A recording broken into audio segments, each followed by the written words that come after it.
All right, y'all, Rickey Smiley Morning Show. Hey, we got my man Corey Lamar on with us this morning, the father of Rich Homie Quan. And I just first want to say, I just want to offer my condolences to you. And, bruh, it's like it's like I'm in the 12th grade and you in the kindergarten. Exactly. You understand what I mean by that? Yes, like, this is very fresh for you, like pre-K. Like, this has been, what, a couple of weeks? September the 5th. Yeah, September the 5th. And I want to say, man, I'm sorry for your loss, man. And as a father, man, I know exactly how you feeling, exactly, what you're going through. And I know it's early for you, but I appreciate you doing this interview because we just want to take the opportunity to try to see how can men like myself help you.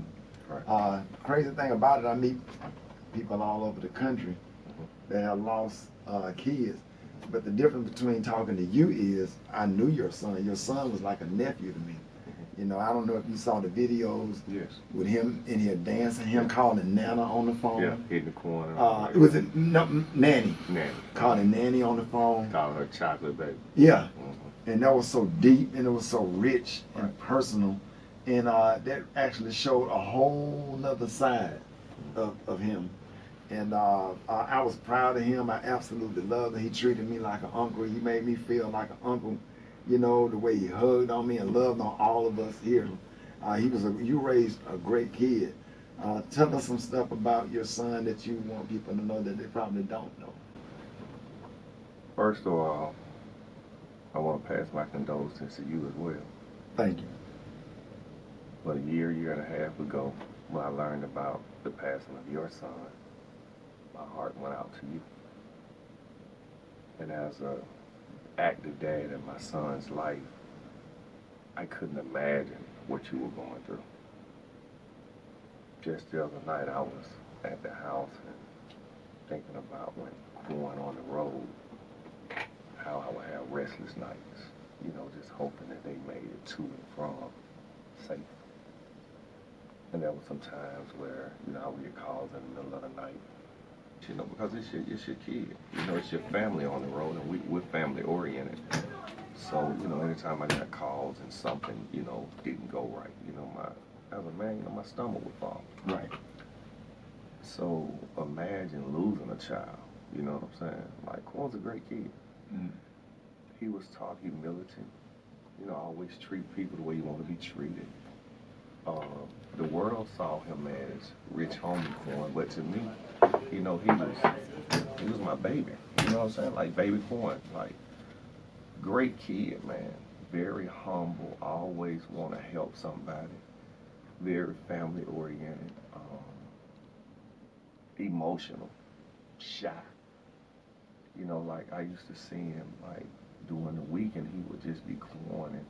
To see him on weekends, I had to transform into Rich Homie Quan. You know what I'm saying? I used to tell him all the time, well, this come with the job. You know what I'm saying?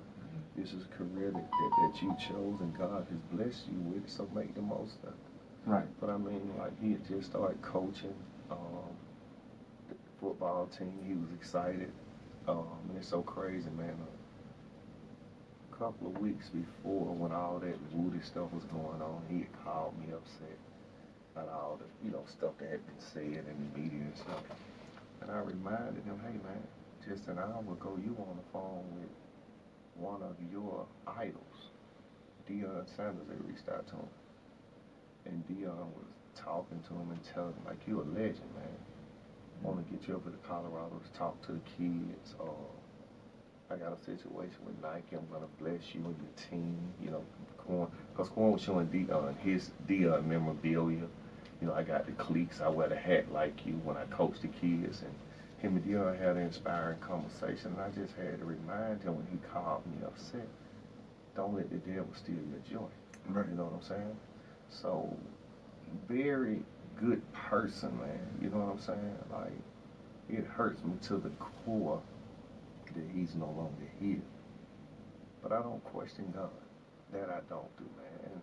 And being here and looking at you from across the room, I know that the same God that bought you will bring me. He will. And I know it's just a matter of time. It's just I'm still like everybody else. I'm devastated. I'm in the process of trying to process this.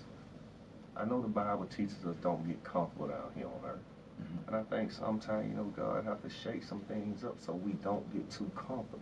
Mm-hmm. But what I do know is that there's a message in this for everybody. And I've already told those around me that message for everybody is different. You'll get a message. I'll get a message. Montel get a message. You know what I'm saying? But as far as like a kid, great kid, man. You know, trial and error. You know, had a few fumbles here and there. Sure. Like I did, like you did, like Yeah. we all did. You know what I'm saying? And you know, whatever the death certificate or the autopsy reveals, it doesn't negate the fact that he was raised right. Absolutely. You know what I'm saying? It's a lot. Because he still was yes sir. Right. I mean, when he would come in the studio, yes sir, no sir. Yeah. And I remember telling him, I said, man, you got some good ass home training, man. I said, your family did good. You so respectful. These like a lot of these kids you interview them, they be talking about, yeah, no. He was like, yes sir, no sir. Like good old fashioned home training. And guess And what? I can say this personally. And you know what, man? One of our last conversations, now that you play it back in your head, you know, he was just like, Daddy, thank you. Thank you, man, for just being with me. Thank you for your guidance. And we had a conversation. My granddaddy who raised me, God bless his soul. When I was young, he would sit me down and talk to me. And at the end of the conversation, he would say, I don't expect you to understand everything I'm telling you now, but as you get older, you'll understand it. And one of me and Quan last conversations, he said, Dad, you remember you used to tell me you don't expect me to understand it while I'm young, but I'll get it when I get old? He said, I get it now. Mm-hmm. He said, I'm not the best parent, but I get parenting. Mm-hmm. You know, like everybody, you know, does things at their own rate. So like you got Dre and my baby boy, they're hands-on with their kids. Quan had to grow into that. Mm-hmm. And one of the last conversations we had, we got off the phone and he was like, I'm gonna call you back. I said, okay, cool. Within 2 seconds of us getting off the phone, he called right back and I said, you good? He said, Dad, I just want to tell you I love you, man. Really? Yes, I love you too. Like like I looked at my phone that Wednesday before he transitioned on that Thursday. We had like 12 phone calls amongst each other. You know, that was my best friend. You know, like talk daily, man. But I will say this also. A lot of men, more so men, deal with things and don't know how to reach out for help. You know what I'm saying? Like when me and you were coming up, we were raised when you have issues or obstacles or problems, you pray. Mm-hmm. This new generation, they have other vices. You know, they pick up things, Right. whether it's pills, whether it's alcohol, whether it's the lean, and they think that's their vice. You know what I'm saying? And I feel like the Spirit has been talking to me and just telling me, like, if my son's death can prevent someone else's family from sitting in this chair, Mm-hmm. then I'm going to do everything in my power Yeah. to get that to the masses, because depression is real, man. It is. Depression is real. And a lot of us suffer from it, but it ain't hip and cool to talk about it. Right. It ain't hip and cool to go get help. Like, you can be sitting talking to somebody, smiling with them today, man, they go blow their brains out. Sure. You know what I'm saying? And I know that in certain areas, man, my son was depressed, and I felt like when he got in dark spaces, you know what I'm saying, away from being rich homie Quan, you know, just dealing with Quan, like, it affected him, man. It affected him. Well, you know, my mom, I always talk about my mom, recovering addict, 35 years clean. Mm-hmm. My mom said, some have to die so others can live. I agree. And I think us having this open conversation as two grown men, I only knew you through your son, and then now the passing of your son brought me and you together. Exactly. And me and you got to spend the rest of our life trying to figure out what the rest of life looks like. And it's perfect that you came up here today on this sad occasion, sad situation to speak on the memory of your son in front of millions of people that's listening to us, and a lot of black men just like me and you that have lost their boys. You understand? And I just want to officially present this book to you. I'm going to give you this book. Not only am I going to give you this book, I'm going to give you a number of a therapist here in Atlanta that was my son's therapist. Okay. Okay. Her name is Spirit. She was my son's therapist. She did therapy sessions with me and my son, you know, getting us together so we could talk and come to some kind of meeting. And she helped us out a lot. Okay. And then she was there for our family after the passing of my son. And I just want to say to you, man, it's okay to cry. Don't try to be strong for nobody. When you get through being, even if you have to be strong, when you get through being strong, man, go in the closet, man, and let it flow. A whole chapter in my book, let the tears flow. You know, allow God to carry you. Don't just lean on Him. Because at this point right here, at this stage right here, you ain't leaning on God. God is actually carrying you. Exactly. Because that's real. I know you know. I know you want to lay in bed all day and don't want to get up. You know, I'm weak. Yeah. You know, like I get up 6:30, 7 o'clock in the morning, and I want to say last week might have been Friday. Before I looked up, it was 1 o'clock. I hadn't even left out the bedroom. Yeah. And I know, like, I need help, like, for real, because, like, yeah, you're gonna have to go. You're gonna have to go get it because and your other kids and your grandkids is depending on you. That's a lot of pressure. And I'm gonna tell you something, man. I sat there. Now, me and you, I know you my brother for real because I was raised by my granddaddy too. The same conversation you said that your granddaddy had with you, my granddaddy had with me. I sat on the front row and watched my granddaddy bury his son, who actually was my dad. Wow.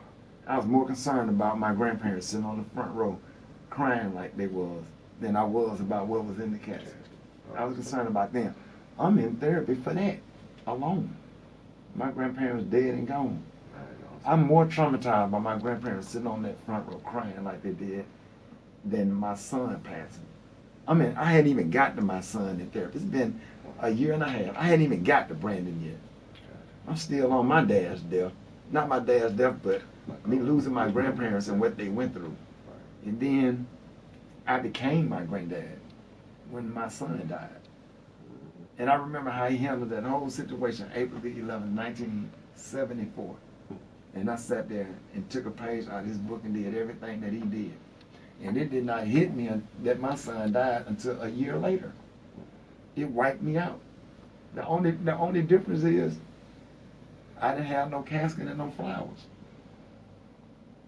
You understand? I understand. But here go the good news. It's good news. Okay? God will give you peace that surpasses all understanding. We don't understand none of this stuff. God, man, my brother, I'm trying not to cry. God gonna give you some peace and some love and some warmth that's gonna take your life to the next level. God will give you double for your trouble. You haven't even seen your best potential yet. And remember, all of this stuff is a test. All of it. Exactly. God is looking at you right now, and He's looking at me right now, and He's watching how we navigate through these situations. And we not making it about us. What did you just say? You said you are here to help somebody else, to help other men. You ain't even thinking about yourself. No. I'm not even thinking about myself. That's why I wrote the book and on the book tour. I don't need book sales. I don't need book money. You don't need nothing. Right. We straight. Right. But we are figuring out how can we get people to talk to their kids and how to save other kids' life where they won't be sitting in the jail. You just sat here and said that. Right. You are so unselfish, so thoughtful and so loving, so kind. And that's why through my son death and through your son death, God connected us and brought us together. I saw you at the cemetery. I saw the videos.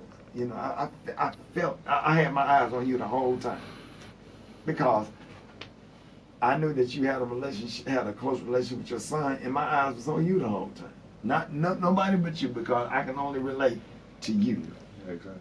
You know? Exactly. And I just want you to know, man, that and I'm glad that you got a relationship with God, man. God is good, man. All the time.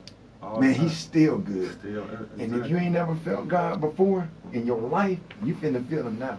Because he's gonna show up, he's gonna show out, and when God pick you up and carry you through this, it ain't nobody but God. Who else? Right, nobody. People die from this. Yeah, exactly. And you know what?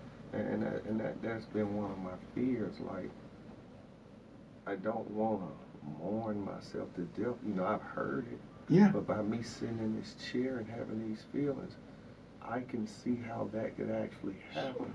But I'm gonna tell you something that I repeat and keep in my mental. I remember September 9/11. Mm-hmm. I remember when that happened, and churches all across the United States were preaching on it. And when we went to church that Sunday, my late pastor didn't preach on it. The following Sunday, he came to the congregation and said, I know y'all wondering why I didn't preach on it. He said, because I was like everybody else. I wanted to know why. So I had to wait on the word from the Lord. And he said something years ago that I resonate in my life now. And he said, the Bible teaches us, don't try to understand the things that happen down here on earth, but continue to pray and have faith in my word, and my word will bring you through. Mm. And that's what I stand on. That like my faith in God. People call and ask, how you doing? I can't answer it. You know, like, I feel like I've been broken into a million pieces at times. But I know a man that'll put me back together one piece at a time, over time. Me being here today, looking at you, it's inspiring. Not about Rickey Smiley, the morning show, about Rickey, the man, the dad. To see you still get up and come back to work. I know God had to lift you up. Sure. I know you have been where I'm about to go. And that's why I took this interview, because I felt it in my spirit. People can say, I can imagine how you feel. I'm sorry for your loss. But to actually have a conversation with someone that has lost something that they helped bring into the world, that's a whole nother hurt. That's a whole nother pain. But my faith, I got faith like Job. Mm-hmm. No matter what is taken away from me, I'm going to keep on praising God. No matter what I lose, I'm going to keep on praising God, because I know, like you said, God going to spin the block for me and my family. I know that. I know it's dark now, but like I said, Jesse Jackson said the morning got to come. There's a time in life for everything. And God has ordained this time for me and my family to mourn. But guess what? I know we'll have laughter again. I know we will. And I appreciate you for the laughter, for the humor, you know, the side that you, because I hadn't smiled or laughed in a while. And I needed this, man. I really needed this. And I know that through this conversation, you'll be there for me. I know I can lean on you. I can ask you, Rickey, what I'm supposed to do when I wake up in the middle of the night and can't go back to sleep. Rick, what I'm supposed to do when I ride down the street and the tears just flowing and they won't stop. Rick, how do I not keep going back and forth to the cemetery? You know, like, I got a lot of like you said, I carry a lot. I'm the matriarch of the family. But this one particular time, I'm dealing with it. And I just have to take some of the words that I give. And one, like I tell people, when you don't know what to do, you just stand, man. And that's what I'm doing. I'm just standing, man, waiting on God to direct me, because, like you said, you're a senior. It's like I'm a kindergarten. And guess what? This one school I wish nobody had to go to, man. But if this is a part of my journey, I accept it. But I'm grateful for you. And if you don't mind, I want to say to the fans in Atlanta and all across the United States and all across the world, thank you all for your prayers, your thoughts of kindness, the homage and the respect that you're giving to my son. We're grateful for it. And I know that my son is up in heaven smiling down on us. That's that part. That's what I was just about to say. I didn't have to talk to you about nothing because you get it. Your foundation is strong, and I'm glad that our grandparents took us to church, man, and gave us that solid foundation. Because without that, hell, we'll be out here with other vices trying to figure out how to cope with this. Right. But me and you, we not leaning on, we allowing God to carry us through it. Yes. You know, and you got it. I don't I almost have no words for you other than just trying to be there for you when you have those questions. But you get it because you said everything that I was going to say. You already got it.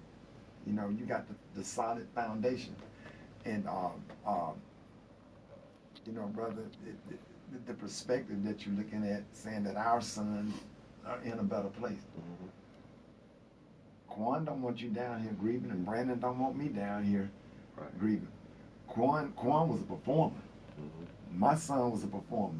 Your son was rapping. My son was a comedian. Wow. Right?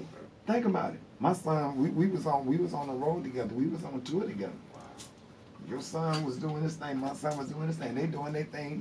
They probably sitting up in heaven right now, together, looking down on us having this conversation. Right. And he wants you to be happy.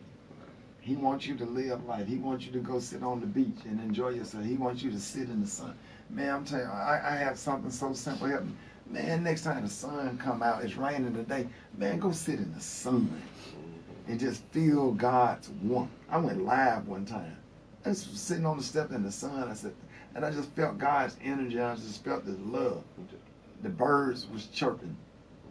You understand? After all of that, after that dark, cloudy days, God just let me feel his energy from the sun. I sat in the sun for about an hour and just enjoyed his warmth and his love and his kindness. And right when you think you got it bad and I got it bad, somebody else lost too somewhere. That's right. That's real. Because Quan was 34. And my son was 32. I mean parents that lost their 2-year-old that done drowned. They didn't even get to see their kid grow up and go to elementary school. Right. God done let me and you see Quan go to elementary school, see Brandon go to middle school, Quan go to high school, Brandon go to college, Quan become a famous performer, Brandon a famous comedian that actually was on the 6 seasons of a reality show. Wow. Look Look at all of that. Now look at the parents that was lost a 12-year-old, 13, 14, 15, 16-year-old. They didn't get to see none of that. Man, you still blessed. That's right. In spite of. In spite of. That's just like when they sent me the obituary and I was glancing at it over my phone. And I said, this kid has accomplished a lot. Yeah. In 34 years. Sure did. Like truly blessed. Like when you look at it, the world don't owe him nothing. Has traveled abroad. Has lived the best life, ate the best foods, rode in first class, private jets, beautiful home. And in the midst of it, you just have to say, I just thought about this, man. I've been on several flights with Quan flying back into Atlanta. We done performed in the same city. And when I'm on a flight with y'all, he's sitting back there with his hood on. Sleep, he said, what's up, Unc? All right, I love you. And then he pulled that hood over his head. I done been sitting in front of Quan on flights, flying back in Atlanta after all this in the hash. I said, what did you perform? He told me, I think we was coming from Detroit or something somewhere. And man, I'm telling you, I'm just so glad. I'm so glad I don't have to sit here and convince you that God got you. You already know. I know that. And you're the reason why people love him, man. I'm looking at you and listening to everything you saying. Man, your father game finna go to a whole nother level. Your grandfather game finna go to a whole nother level. The last chapter in my book is God will give you double for your trouble. You just talked about Job. What happened with Job? God gave him triple what he had. Absolutely. That's right. You ain't seen nothing yet, man. You gonna live to be in your 90s like me. I watched my granddaddy bury his oldest son like I buried my oldest son. Wow. My granddaddy lived to be almost 93 years old. My granddaddy had a great life. My granddaddy sat at my house. My granddaddy traveled all over the country with me, went everywhere. Really? That's gonna be me and you. That's real. We done seen all this stuff. We done got all this wisdom and stuff, and now we're gonna be able to help other young fathers That's right. and save a lot of lives in the Right. process. We're That's- gonna be on the front line battling. Right. And that's the end goal. Like, Yeah. That's the end goal. Like, if it took me losing my son to help the masses, then that's my purpose. Say that again, loud in the I mic. said, if it took me losing my son to save others, then I realized that's my purpose. Yeah. And I don't question God. I understand, like, And God sacrificed His only begotten Son. And you know, another thing I thought about when Timothy Fleming lost his son some years ago, he preached a sermon, and he said, "Now I know how God feels." Mm-hmm. Tough sermon.